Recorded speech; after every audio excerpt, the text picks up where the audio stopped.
श्री शिवाय नमस्तुभ्यम हर हर महादेव।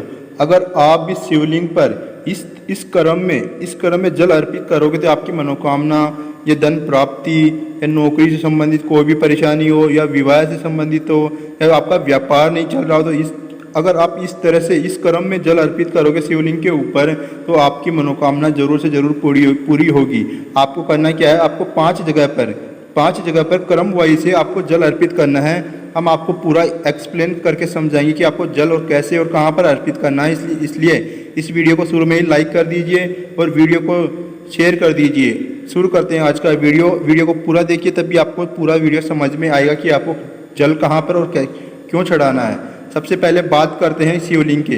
कहा जाता है कि शिवलिंग के ऊपर ही, शिवलिंग के आसपास ही पूरा यानी कि पूरा का पूरा परिवार शिवलिंग पे, महादेव का पूरा परिवार शिवलिंग के ऊपर यानी कि शिवलिंग के आसपास मौजूद रहता है। अब आपको समझना क्या है, ध्यान से समझिए। जो ये आपकी जो राइट साइड है भगवान गणेश जी। भगवान गणेश जी इस साइड विराजमान है शिवलिंग के ऊपर। जो लेफ्ट साइड है, या आप अपने शिवलिंग के अकॉर्डिंग आप देख सकते हो कि कौन सी साइड राइट है और कौन सी साइड लेफ्ट है। जो लेफ्ट साइड है, यहाँ पर भगवान कार्तिकेय और उनके पुत्र विराजमान हैं। ध्यान रखिए इस बात को, भगवान कार्तिकेय और उनके पुत्र लेफ्ट साइड में विराजमान हैं। ये जो आपको बीच में जो दिख रही है, ये है अशोक सुंदरी का स्थान। बहुत से लोगों को नहीं पता होता है अशोक सुंदरी का स्थान कौन सा होता है शिवलिंग पे ऊपर। आप ध्यान से समझ लीजिए। ये जो बीच वाला स्थान है, यहाँ पर ये अशोक सुंदरी का स्थान है। अब करना, ध्यान से समझिए कि अब आगे जो ये कटी रखी है, यानी कि जिस कटी पर शिवलिंग रखा हुआ है, ये वाली कटी, ये है माँ पार्वती जी की गोद। माँ पार्वती जी की गोद है। ध्यान रखना इस बात का कि ये माँ पार्वती की गोद है। जिस कटी पर शिवलिंग रखा है वो माँ पार्वती की गोद है। माँ पार्वती की गोद में शिवलिंग यानी कि महादेव विराजमान है।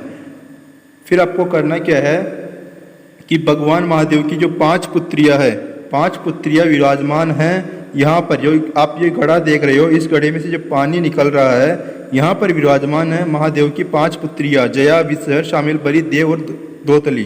ध्यान रखिए इस बात को, महादेव की 5 पुत्रियां विराजमान हैं इस घड़े के पानी में से निकलने वाले स्थान पर। अब आपको करना क्या है, सबसे पहले जल कहाँ पर अर्पित करना है, ध्यान से समझिए। आपको सबसे पहले जल अर्पित करना है भगवान गणेश जी के स्थान पर। भगवान गणेश जी के स्थान पर आपको सबसे पहले जल अर्पित करना है। दूसरी बार आपको जल अर्पित करना है भगवान कार्तिकेय जी वाले स्थान पर। यहाँ पर आपको दूसरी बार जल अर्पित करना है। तीसरी बार आपको जल अर्पित करना है माँ पार्वती की गोद में, यानी कि भगवान महादेव जिस गोद में विराजमान है, जिस कटी पर विराजमान है, वहाँ पर आपको तीसरी बार में जल अर्पित करना है। आपको चौथी बार में जल अर्पित कहाँ करना है, ध्यान से समझिए। आपको चौथी बार में जल अर्पित करना है शिवलिंग के ऊपर, यानी कि महादेव के ऊपर अपनी मनोकामना बोलते हुए जल अर्पित करना है। ध्यान रखना इस बात को, अपनी मनोकामना बोलते हुए शिवलिंग के ऊपर आपको जल अर्पित करना है। फिर आप जो 5वीं बार आपको जल अर्पित करना है वो अर्पित करना है महादेव की पुत्रियों के नाम का। आपको इस घड़े के अंदर थोड़ा सा जल अर्पित करना है। महादेव की पुत्रियां इसमें विराजमान हैं, इसलिए आपको महादेव की पुत्रियों के लिए भी जल अर्पित करना है। फिर करना क्या है, आपको जल अर्पित करते हुए अपनी मनोकामना बोलते हुए शिवलिंग के ऊपर आपको चौथी बार में आपको यहाँ पर जल अर्पित करना है। शिवलिंग के ऊपर आपको चौथी बार में जल अर्पित करना है। 5वीं बार में आपको जल अर्पित करना है भगवान महादेव की 5 पुत्रियों के लिए। फिर करना क्या है, ध्यान से समझिए। अपनी मनोकामना बोलते हुए आपको मंदिर से बाहर आना है। मंदिर से बाहर आते समय आपको श्री शिवाय नमस्तुभ्यम भी बोलना है। श्री शिवाय नमस्तुभ्यम भी बोलना है। फिर आपको करना क्या है, ध्यान से समझिए।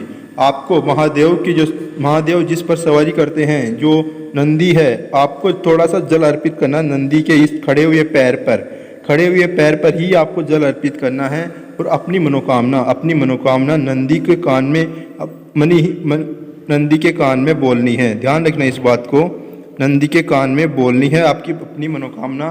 फिर करना क्या होगा, आपको मंदिर से जाते समय शिवलिंग की तरफ देखते हुए, अपनी स्माइल देते हुए महादेव से अपनी मनोकामना फिर से बोलते हुए श्री शिवाय नमस्तुभ्यम बोलते हुए जाना है। इससे आपकी मनोकामना बहुत जल्दी पूरी होगी। फिर से आपको एक बार फिर से समझा देता हूँ कि आपको कहाँ कहाँ पर जल अर्पित करना है। सबसे पहले जल अर्पित करना है भगवान गणेश जी वाले स्थान पर, जो आपके राइट साइड में जो गणेश जी है, राइट साइड यानी कि शिवलिंग के जो राइट साइड है उस साइड गणेश जी विराजमान है और लेफ्ट साइड विराजमान है कार्तिकेय जी। कार्तिकेय जी पे दूसरे नंबर पर आपको थोड़ा सा जल अर्पित करना है। तीसरी बार जो जल अर्पित करना है वो आपको जिस कट्टी पर शिवलिंग रखा हुआ है माँ पार्वती की गोद में आपको तीसरी बार में जल अर्पित करना है। जो चौथी बार में जल अर्पित करना है वो आपको शिवलिंग के ऊपर जल अर्पित करना है। शिवलिंग के ऊपर अपनी मनोकामना बोलते हुए जल अर्पित करना है। फिर बाद में आपको पांचवी बार जल अर्पित करना है महादेव की पुत्रियों के नाम के लिए, महादेव की पुत्रियों के लिए जल अर्पित करना है। जया, विश्वहर, शामिल बरी, देव और दोतली महादेव की 5 पुत्रियां है। ध्यान रखना इस बात को, महादेव की 5 पुत्रियां इस जगह पर विराजमान है, इस जगह पर विराजमान है महादेव की 5 पुत्रियां।